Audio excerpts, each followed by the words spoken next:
As the United States grapples with the results of Election Day, an online battle has been taking place on Twitter, Facebook, and sites like LinkedIn over information, some say misinformation, about the election and its results. There are a lot of stories out there. False claims about voter fraud.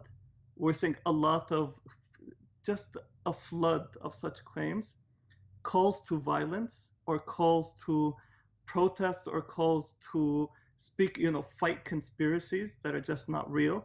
And that is dangerous. It's a democratic emergency.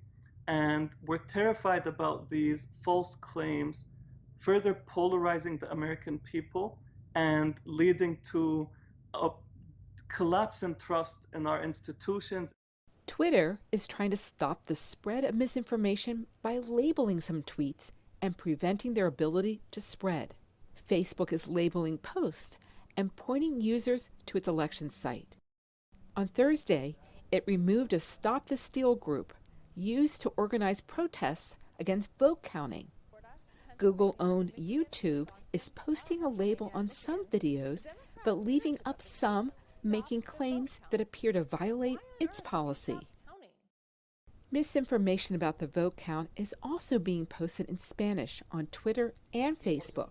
One Spanish language theme was that President Donald Trump is being robando, or robbed, of a win in the election. These steps signal a new willingness by internet firms to step into the maelstrom of facts and misinformation, even when prominent people are speaking. Efforts like these are crucial for citizens to trust the final election results, according to experts. The more we can tamp down these disinformation and misinformation campaigns hitting Americans so that we can believe that the system is actually working for us. Because at the end of the day, we're the ones who own the system. We're a government of the people, by the people, for the people. And so we deserve some level of transparency here. Despite these steps, some feel internet firms should be doing more, such as retroactive corrections.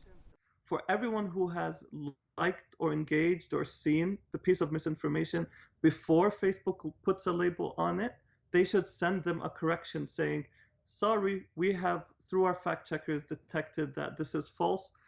One thing is clear, as Americans await final results, the internet sites will continue to be ripe ecosystems for real and fake information. Michelle Quinn, VOA News.